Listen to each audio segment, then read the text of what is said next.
Rock and Jimmy Kimmel didn't. If there was ever a moment when Hollywood collectively snapped, stopped whispering, and decided to laugh out loud at a carefully crafted fairy tale, this was it. Because when Chris Rock grabbed that microphone, Meghan Markle's victim storyline didn't just crack, it imploded. And just when you thought the damage was done, Jimmy Kimmel walked in like the final boss, smiling, sarcastic, and absolutely ruthless. This wasn't shade, this wasn't criticism, this was public execution by punchline, and everyone was watching. Hey, what's this girl, Meghan Markle? Seemed like a nice lady. Just complaining. I was like, didn't she hit the light-skin lottery? You see the interview last night? Oprah returned with Meghan and Harry and what will surely go down in history as the most shocking gender reveal party of all time. This is so amazing. So many of you here to see me, huh? I feel like Meghan Markle. This is dope. Lot going on to the news. My God, it's so crazy out there. What's going on with Meghan Markle? She thinks that everybody is just stupid. Like we can't see that she is manipulating his dumb husband. Prince Harry, whose memoir just broke the Guinness record for fastest-selling nonfiction book of all time. They're now releasing a version for kids. I don't know if you know about this. It's a twist on The Princess and the Pea. It's called The Prince and the Penis, and it's They're so racist. They're so racist. Some of that he went through was not racism. It was just some in-law. Sometimes it's just some in-law. Everyone thinks marrying a prince is like a fairy tale. Turns out it's not. Meghan Markle said that when she joined the royal family, they took away her passport, driver's license, and keys. Welcome to the royal family. Please remove your belt and get ready for a cavity search. And her husband, Harry, made a number of startling accusations. This is so amazing. So many of you here to see me, huh? I feel like Meghan Markle. This is dope. Because even black people want to know. So well done. So brilliant. And it's like between that and the South Park thing, Emily, it's like the comedians they do a better job of bringing home someone's stupid, narcissistic, woke BS. The biggest addiction in America is attention. We are addicted to attention. Can't get enough attention. We used to want love. Now we just want likes. Posting up pathetic pictures. When Chris Rock stepped onto that Netflix stage, Meghan Markle probably should have unplugged her Wi-Fi, silenced her phone, and booked a one-way ticket to a place without internet or comedians. Because the moment he opened his mouth, it was clear this wasn't going to be polite. This wasn't going to be careful. This was raw, unfiltered, and loaded with everything millions of people had been thinking but were scared to say. And just when you think, okay, maybe it's just one joke, no. Jimmy Kimmel was already warming up in the background, waiting patiently to finish what Rock started. By the time Hollywood was done, the princess narrative was toast, the halo was gone, and the fairy tale had officially turned into a late-night punchline.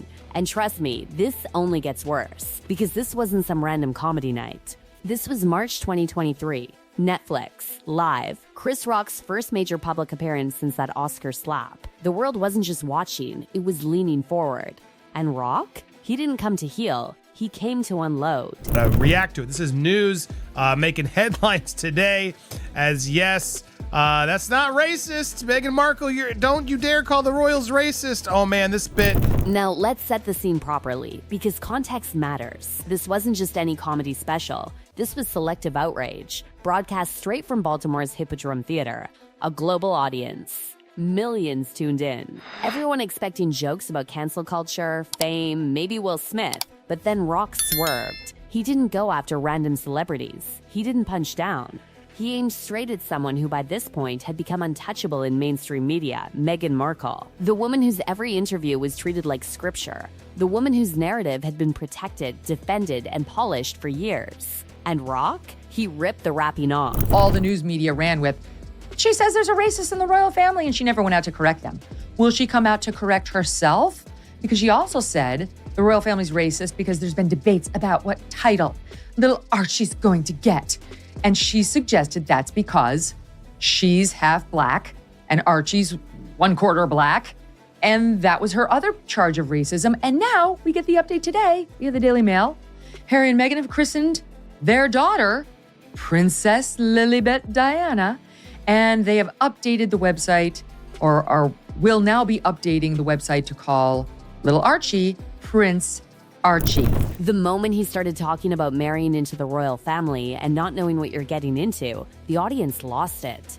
Because finally, someone said what everyone else was afraid to. You don't just accidentally marry into one of the most famous families on earth. You don't wander into Buckingham Palace like it's a Starbucks and act shocked later. And when Rock dropped that Budweiser family comparison, boom, nuclear laughter. Because the metaphor hit too close to home. Marrying into royalty and then acting stunned by royal behavior? Please. The crowd wasn't just laughing, they were agreeing. Then he went there, straight to the Oprah interview. The sacred cow. The moment that was supposed to silence all criticism forever. And Rock didn't tiptoe around it. He dissected it, slowly, casually, brutally. It's like marrying into the Budweiser family and going, they drink a lot. When Rock addressed the baby Archie skin color controversy, something shifted in the room. Because instead of fear, there was relief. Relief that someone finally said the quiet part out loud, wondering what a baby will look like, is normal, universal, human. Not some smoking gun evidence of evil intent. And the audience, they erupted. Not because they hated Meghan, but because they were tired of being emotionally blackmailed into silence. And then came the knocko punch. The I didn't know routine. Rock tore it apart piece by piece. Marrying into a powerful family and acting blindsided by their dysfunction? That excuse didn't just sound weak, it sounded calculated. And with every laugh, that carefully constructed image started collapsing. It was just some in-law. Cause she's complaining, I'm like, what the is she talking about? No, they're so racist. They wanted to know how brown the baby was gonna be. They're so racist, they wanted to know how brown the baby's gonna be. I'm like, that's not racist. Cause even black people wanna know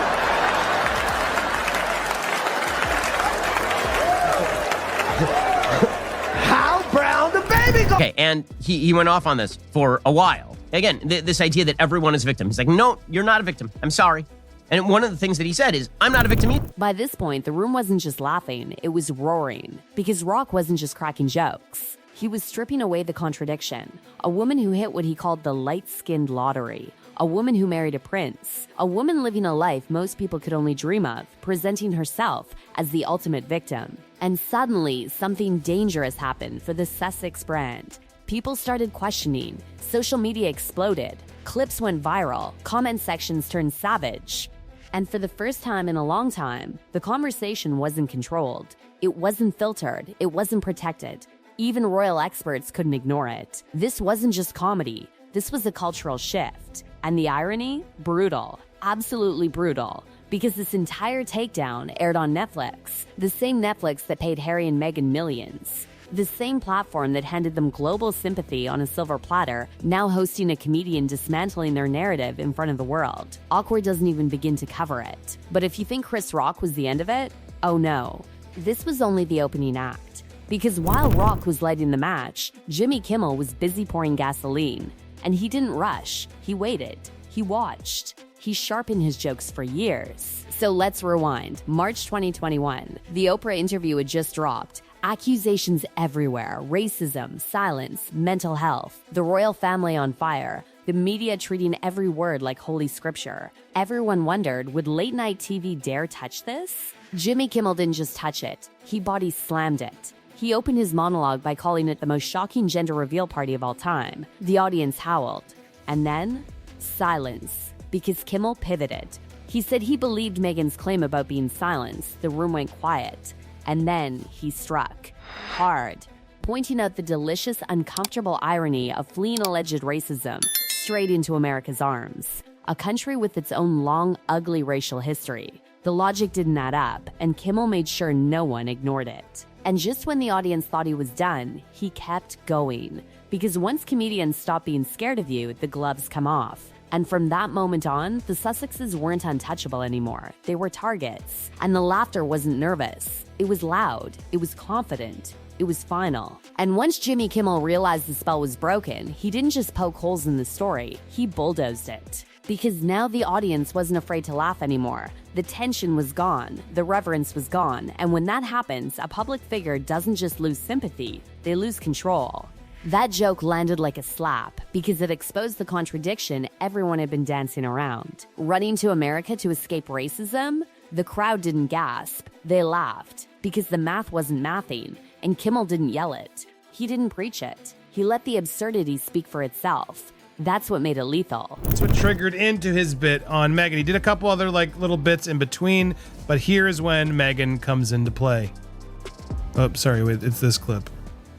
Everybody trying to be a victim. Like, what's this girl, Meghan Markle? Seemed like a nice lady. She did. Just complaining. I was like, didn't she hit the light skin lottery? No, I added those images. Light skin lottery and still going on complaining. Acting all dumb like she don't know nothing. Going on Oprah, I didn't know. I had no idea how racist they were. It's the royal family. You didn't Google these motherfuckers? This is the biggest complaint she gets. You didn't Google these mother effers? How do you not Google these people? How do you not know the history of the royal family? And he's gonna lay into them even further. Then he pivoted back to baby Archie, the moment that was supposed to be the emotional kill shot against the monarchy. Kimmel flipped it inside out. Instead of outrage, he used mockery. Centuries of royal inbreeding, and suddenly genetics are the concern? The audience caught on instantly. The scandal deflated in real time. And then, Harry. Because Meghan wasn't the only one in the blast radius. Kimmel didn't just go after the story, he went after the image. The comparison to Screech wasn't subtle, it wasn't kind, and it wasn't accidental. It was a signal. The kind comedians send when they know the crowd is with them. And the crowd? They were gone. Laughing, howling, no hesitation. Fast forward to January 2023. Prince Harry's memoir drops. Spare, record-breaking sales, wall-to-wall coverage. Every headline screaming shocking revelations. And Jimmy Kimmel? He practically rubbed his hands together. Because Harry didn't just open the door, he ripped it off the hinges. Frostbitten body parts, lip cream, intimate details nobody asked for. And once again, instead of outrage, Kimmel chose the deadliest weapon of all, ridicule. He turned the book into a parody children's story, The Prince and the Penis. The joke wasn't just funny, it was symbolic. Because once your trauma becomes a bedtime gag, the power is gone. The segment went viral within hours. People weren't defending Harry. They were sharing the clip. And that's when it became obvious the narrative had flipped. Not because of tabloids, not because of palace leaks, but because comedians had decided the story didn't deserve protection anymore. Kimmel kept going, night after night, mocking the victim mentality, mocking the endless complaining, mocking the idea of unimaginable privilege being framed as oppression. And here's the part mainstream media refuses to say out loud. This wasn't random. Chris Rock and Jimmy Kimmel didn't wake up one day and decide to attack Meghan and Harry for clicks. They were reacting to years of carefully staged interviews, million-dollar deals, selective storytelling, and a pattern that had become impossible to ignore. Privacy sold to Netflix. Silence followed by podcasts. Trauma monetized. And comedians, real comedians, smell contradiction like blood in the water. Rock said it outright. Everyone wants to be a victim now. Because being a victim gets attention, likes, sympathy, power. And while real suffering gets ignored, the loudest voices dominate the room. And when Rock said it, people didn't cancel him. They nodded. That's when you know something has shifted. Because if this had happened 2 years earlier, the backlash would have been immediate. Apologies demanded, think pieces written, careers threatened. But nothing happened. No outrage mobs, no cancellations, no forced statements. Because the audience was already there, already tired, already skeptical. And once comedians stop getting punished for jokes, it means the public has moved on. Kimmel normalized the criticism. He made it safe to laugh, safe to question, safe to say, wait, something doesn't add up here. And that's far more dangerous than any angry article. Rock's special hurt even more because of where it aired. Netflix didn't just host the takedown, they funded both sides. They paid for the Sussex documentary and then gave a global platform to a comedian tearing it apart. That had to sting. Harry and Meghan opened their lives to Netflix, expecting sympathy and control. Instead, they watched as the same platform amplified jokes that dismantled their credibility. And after that, the polls dropped. Popularity sank, especially in America, the place they thought would always have their back. people started rewatching interviews with new eyes. The Oprah conversation, the timeline inconsistencies, the claims that kept shifting, the endless media appearances paired with cries for privacy, the mansion lifestyle paired with victim rhetoric, the illusion cracked. And once an audience starts laughing at you instead of with you, it's over. That's when late night hosts pile on. That's when sketch shows join in. That's when wax figures get moved to storage. Because comedy doesn't punch up unless it's safe. And suddenly, it was very safe. The most brutal part? Neither Rock nor Kimmel looked nervous doing it. They looked comfortable, confident, almost relieved, because they knew what the audience wanted. And the audience rewarded them with laughter instead of backlash. That's the real verdict. Not headlines, not PR statements, laughter. By the end of it all, Meghan Markle didn't look like a revolutionary figure challenging an ancient institution. She looked like a Hollywood cautionary tale. Someone who mistook control for immunity. Someone who believed their story was untouchable. Chris Rock cracked it open. Jimmy Kimmel finished the job. And once the fairy tale turns into a punchline, there's no going back. The comedy hour began. And Meghan and Harry? They became the joke.